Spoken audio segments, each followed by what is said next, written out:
Hello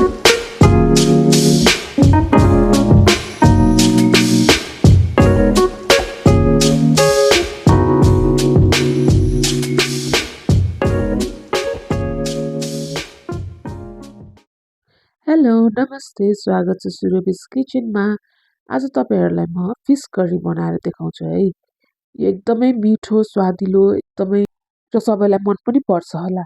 ल अब बनाऊ है त। मैले लिएको छु माछा अनि 1 किलो जति लिएको छु माछा। यसमा मैले नुनहरु छरिदिए।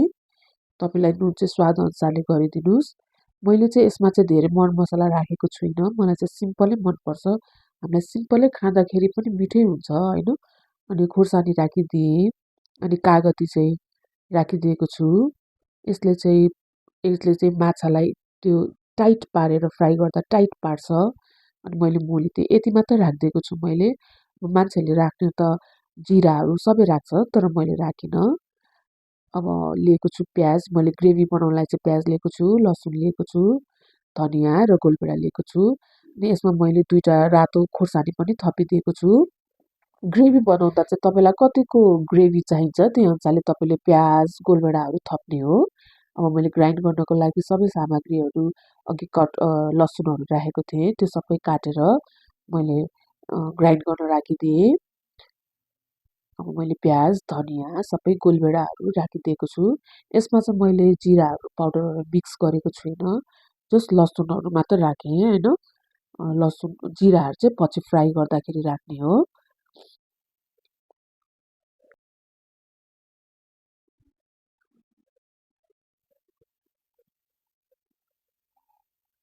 अब ग्राइन्ड गर्नलाई रेडी गरौँ। मैले ग्राइन्ड एकदम राम्रोसँग ग्रेभीको लागि चाहिँ रेडी गरेको छु। एकदम राम्रोसँग ग्राइन्ड गर्नुपर्छ यसलाई हैन। जति जति गिलो भयो त्यति मिठो हुन्छ। हेर्नुस् त यतिको भएको छ। हेर्नुस् त।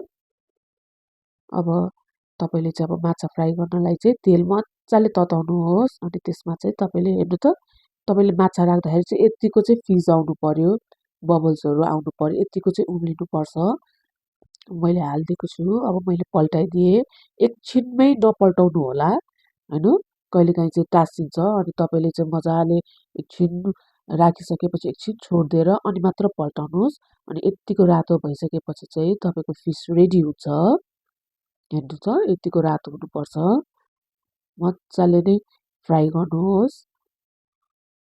मेरो फिस पनि रेडी भएको छ। अब ग्रेभीलाई चाहिँ बनाउन सुरु गरौँ। तेल तातेको तेलमा तेल चाहिँ यतिको तातेको हुनु पर्यो। अनि त्यसपछि बेसार राखिदिनुस्।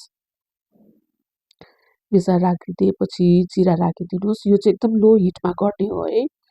हामीले हाई हिटमा गर्यो भनेदेखि चाहिँ जिरा बेसारहरू चाँडै नै डढ्छ। हामी नडढ्नको लागि चाहिँ लो हिटमा गर्नुपर्छ। अनि मिट मसला पनि हालिदिएको छु। खुर्सानी मैले अघि नै रातो 2वटा खुर्सानी चाहिँ मैले ग्राइन्ड गर्दाखेरि राखेकोले मैले खुर्सानी राखिनँ। अघि नै ग्राइन्ड गरेको मैले यो मसला चाहिँ राखिदिएँ। अब मज्जाले चलाउनुहोस्। यतिको भकभक उम्लेर अनि यो ग्रेभी चाहिँ सुक्नु पर्यो। सुकेर त्यसबाट चाहिँ तेलहरू निस्किनु पर्यो। अनि हेर्नुस् त त्यसरी। अनि त्यसपछि तपाईले तातो पानी फेरि राखिदिनुस्।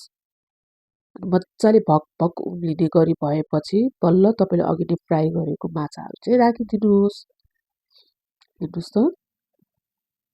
अनि यसलाई चाहिँ एकचोटि मज्जाले उम्लिएर सबै यसको रस चाहिँ त्यो फिसको त्यो पिसेसले चाहिँ तानेको हुनुपर्छ। हेर्नुस् त। अनि त्यसपछि मजाले धनियाले छर्केर हेर्नुस् त यतिको रेडी भयो। कस्तो मिठो देखेको छ है। तपाईले पनि ट्राई गरेर खानुस् है अनि कमेन्ट गर्नुस् ल कस्तो भयो भनेर।